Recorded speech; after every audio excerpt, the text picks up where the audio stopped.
Hi, this is an afternoon story from Tatterhood and Other Tales called The Lute Player. Once upon a time, a king and a queen lived quite happily in their small kingdom.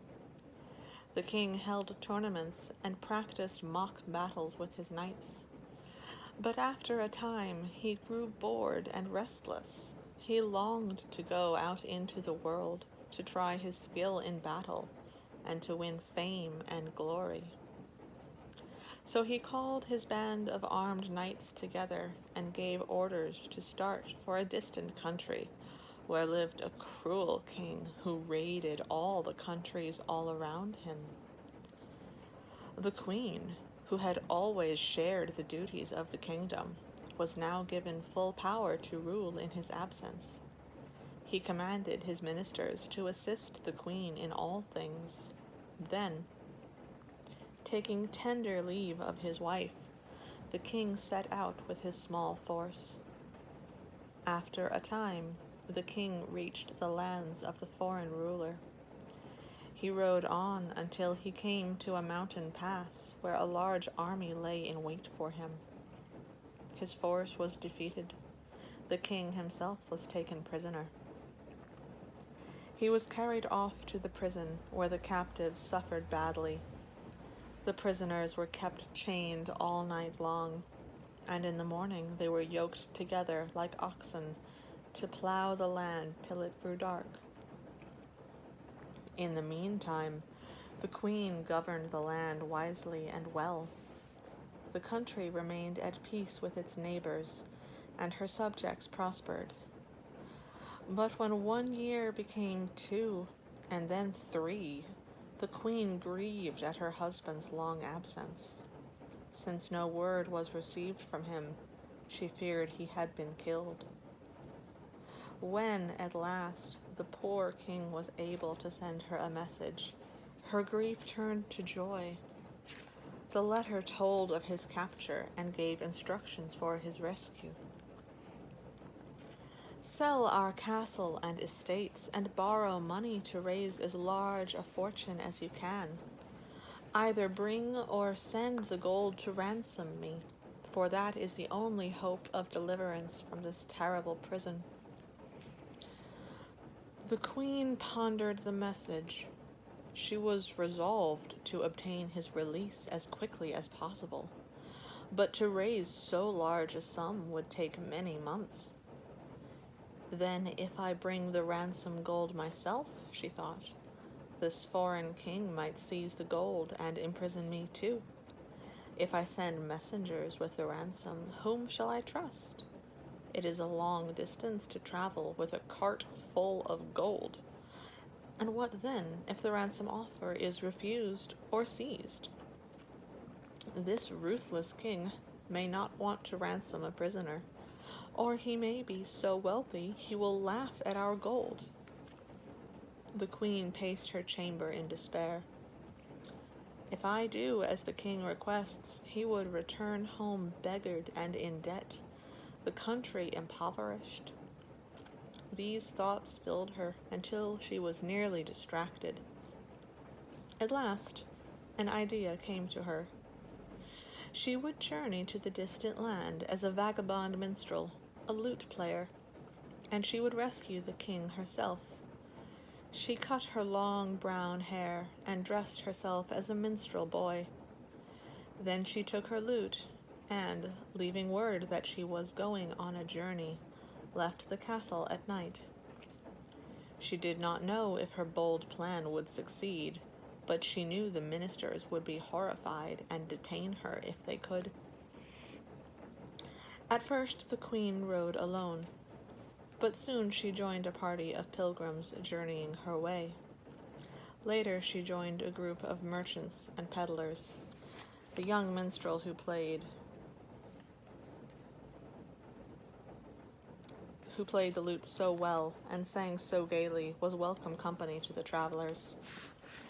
In this way, she neared her destination in little more than a month. Leaving the party of merchants, she headed for the steep mountain pass and the country where her husband was imprisoned. She had become thin and browned by the sun, and the bright colors of her minstrel cloak were dusty and worn. When at last she arrived at the palace of the foreign king, she walked all around it, and at the back she saw the prison. Then she went into the great court in front of the palace. Taking her lute in her hand, she began to play so artfully that all who heard her felt as though they could never hear enough. After she had played for some time, she began to sing, and her voice was sweeter than the nightingale's. I come from my own country far, into this foreign land. Of all I own, I take alone my sweet lute in my hand. Who will thank me for my song, or reward my simple lay? Like lovers' sighs it shall rise to greet thee day by day. My song begs for your pity, and gifts from out your shore. And as I play my gentle lay, I'll linger near your door. And if you hear my singing within your palace, sire, oh, give, I pray, this happy day to me my heart's desire. No sooner had the king heard this touching song, sung by such a lovely voice, than he had the singer brought before him. Welcome, lute player, said he. Where do you come from? My country, sire, is far away across many lands. I wander from country to country, and I earn my living with my music.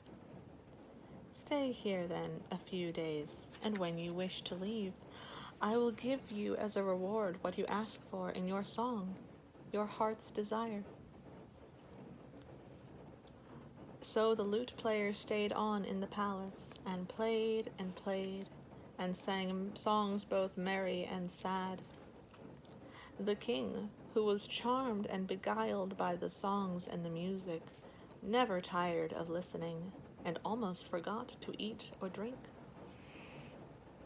After 3 days, the lute player came to take leave of the king. Well, said the king, what do you desire as your reward? Sire, give me one of your prisoners. You have so many in your prison, and I should be glad of a companion on my journeys. When I hear his voice as I travel along, I shall think of you and thank you. Come along, then, said the king. Choose whomever you wish.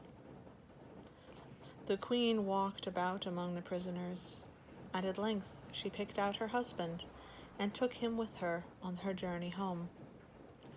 Again, the roads they traveled with parties of pilgrims and traders, and the king never suspected that the thin, sun-browned minstrel who entertained the travelers could be his queen. At last they reached the border of their own country. Let me go now, kind lad, said her companion. I am no common prisoner, but the king of this country. Let me go free, and ask what you will as your reward. Do not speak of reward, answered the lute player.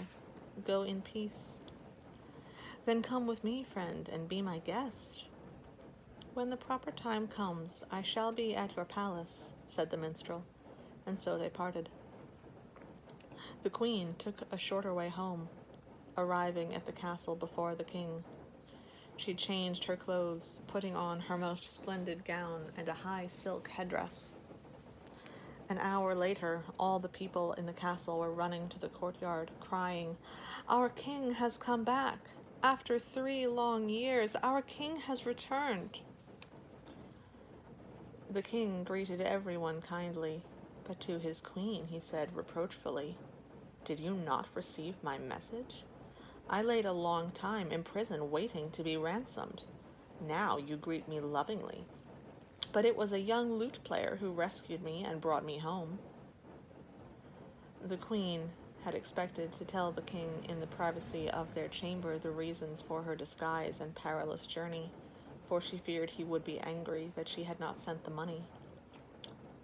But before she could make a suitable reply, a spiteful minister standing nearby said, "Sire, when news of your imprisonment arrived, the queen left the castle and only returned today." At this, the king looked stricken and sorrowful. He turned away to confer with his ministers, for he thought the queen had deserted him in his time of need. The queen returned to her chamber and put on again her travel-stained minstrel cloak and hood. Taking her lute, she slipped down to the castle courtyard, where she sang in a sweet, clear voice the verses she had sung in a far-off land. "I sing the captive's longing within his prison wall, of hearts that sigh when none are nigh to answer to their call. And if you hear my singing within your palace, sire, oh, give, I pray, this happy day to me my heart's desire." As soon as the king heard this song, he ran out to meet the lute player, took him by the hand, and led him into the castle. "Here," he cried, "here is the boy who released me from my prison. And now, true friend, I will indeed give you your heart's desire." "I ask only your trust and love," said she, throwing off the hooded cloak and revealing herself as the queen. A cry of astonishment rang through the hall. The king stood amazed, then rushed to embrace her. "My dear husband," said the queen, as she led him to one side, "I did receive your message, but I chose to follow another plan." Then the queen told him all that had troubled her about the ransom plan, and why she thought it the wiser course to rescue the king instead, through her skill as a lute player. "Thus," she ended, "you return not to a sorry kingdom of debts and people overburdened with taxes, but to a prosperous land and contented subjects." Then the king rejoiced in the wisdom and courage of the queen, and, in gratitude, proclaimed a 7-day feast of celebration throughout the land. The end.